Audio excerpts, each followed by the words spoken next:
Good morning, students. Welcome to the class. So in our yesterday class we have completed 4 questions in short answers. First, third, fourth and fifth. We have cut question number second, and now we are going to do long question and answer. We will not do these long question and answer. We will do NCERT long question and answer.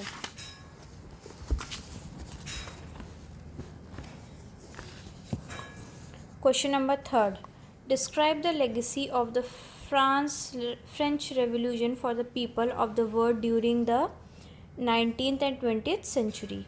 The French Revolution not only affected France and changed its entire social and political system, it also had a lasting effect on the people of Europe of the 19th century. It inspired many countries in Europe to overthrow their oppressive regimes. The watchword of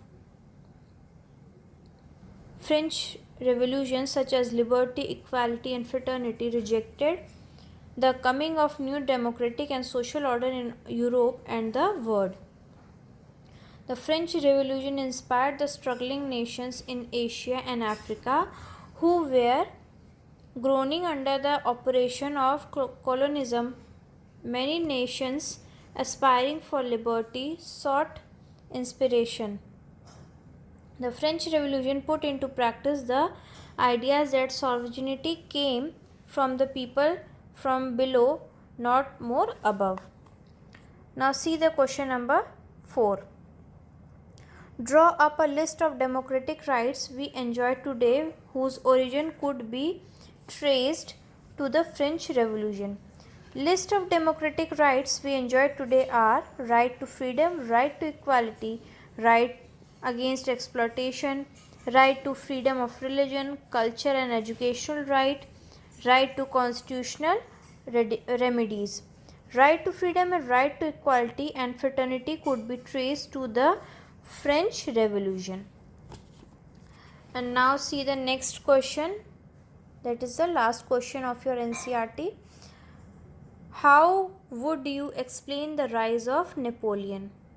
The rise of Napoleon Bonaparte was an indirect result of the French Revolution. As often happens, there was political and economic instability in France, and there was struggle for power.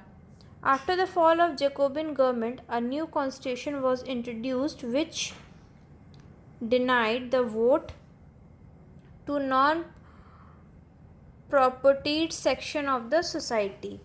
It provided for 2 elected legislative councils.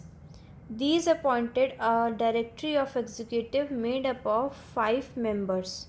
However, the directions often clashed with legislative council who then sought to dismiss them. This clash was responsible for political instability. Napoleon took advantage of this situation and became a dictator with the help of the army. In 1804, Napoleon declared himself the Emperor of France. He was a brilliant general and used his armies to conquer and dominate to all the neighboring countries. Except Britain and Russia, however, his success was short-lived. Britain, Persia, Austria and Russia jointly defeated him at Leipzig and again at Waterloo in 1815.